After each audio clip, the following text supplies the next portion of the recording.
আসসালামু আলাইকুম। আমি সাউদা মেহজাবিন দীপ্তি, পড়াশোনা করছি ঢাকা বিশ্ববিদ্যালয়ের দর্শন বিভাগে। সাফল্য আমার মাথার মুকুট না হওয়া পর্যন্ত অপমান আমার গলার মালা। এই কথাটা হয়তো আমরা কিছু মানুষ শুনেছি, আবার কিছু মানুষ শুনিনি। এই একটি কথার তাৎপর্য আমার জীবনে অনেক ভূমিকা পালন করেছে। আমরা তো সবাই অ্যাডমিশন প্রিপারেশন নিয়েছি, তাই না? অ্যাডমিশন প্রিপারেশন না নিলে তো আমরা এই পর্যন্ত আজকে আসতে পারতাম না। তো এদের মধ্যে অনেকেই আছে যারা শেষ 2 মাসে বা 1 মাসে প্রিপারেশন নিয়েও ভাগ্যক্রমে ঢাকা ভার্সিটিতে চান্স পেয়েছে। তাদের মধ্যে আমি একজন। শুরুতে একটা অফলাইন প্ল্যাটফর্মে ভর্তি হওয়ার কারণে তেমন গাইডলাইন পাইনি, কোনো সাজেশনস পাইনি। আমার প্রথম 2-3 মাস ওয়েস্ট গেছে।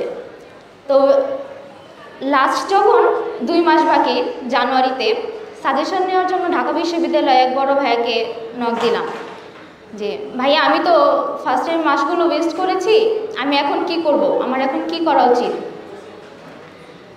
ভাইয়া সব বিস্তারিত শুনে আমাকে জাস্ট একটা কথাই বলল, তুমি ঢাকা বিশ্ববিদ্যালয়ে চান্স পাবা না, তুমি বরঞ্চ গুচ্ছের প্রিপারেশন নাও। তখন ভাইয়ের এই কথাটা শুনে মনে হলো আমার এক মুহূর্তের জন্য যে আমি যে স্বপ্নটা এতদিন ধরে দেখছিলাম, আদৌ কি আমি এটা পূরণ করতে পারবো? কারণ যারা প্রিপারেশন নেয় তারা তো শুরু থেকে প্রিপারেশন নেয়, আমি তো শুরু থেকে প্রিপারেশন নিইনি। তাহলে কি আমার এখানেই থেমে যাওয়া উচিত, নাকি আমার আবার শুরু থেকে শুরু করা উচিত? তখন ভাইয়ার কথাটা আমি ডিমোটিভেট না হয়ে আমি নিজেকে কথাটা চ্যালেঞ্জ হিসেবে নিলাম যে আমি একদিন ঢাকা বিশ্ববিদ্যালয়ে চান্স পাবো। যদি ঢাকা বিশ্ববিদ্যালয়ে একটা মাত্র স্টুডেন্টও চান্স পায়, সেটা হব আমি। তো আমার তখন একটা দরকার ছিল একটা প্রপার গাইডলাইন। আমার ইংলিশের বেসিক দুর্বল ছিল, এগুলো ফিল আপ করার জন্য আমার একটা ভালো গাইডলাইন দরকার ছিল, ভালো টিচার দরকার ছিল।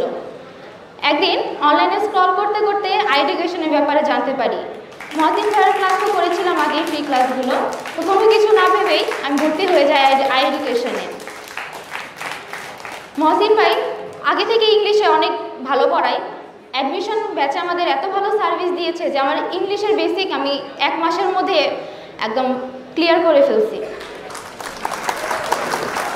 তো মহসিন ভাইয়ের ইংরেজি বেসিক ক্লাস, স্বর্ণ ভাইয়ের বাংলা ক্লাস, জুবাইর ভাইয়ের মজার মজার জিকে ক্লাস করে আমি অ্যাডমিশন প্রিপারেশনটা কমপ্লিট করি।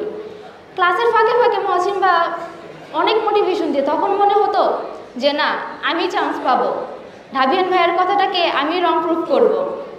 অ্যান্ড ইয়েস, আমি পেরেছি।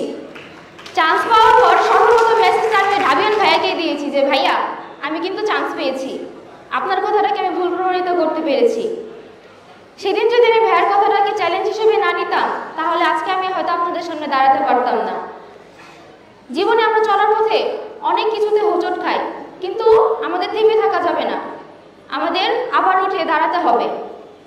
মানুষ আমাদের অনেক ডিমোটিভেট করার চেষ্টা করবে, আমরা সেই ডিমোটিভেশনগুলোকে মোটিভেশন হিসেবে কাজে লাগিয়ে সামনে এগোতে পারি। কারণ জীবনে চ্যালেঞ্জ না নিলে আমরা সফলতা দেখব না। সবাই ভালো থাকবেন। আমার স্টোরি এই পর্যন্তই। আল্লাহ হাফেজ।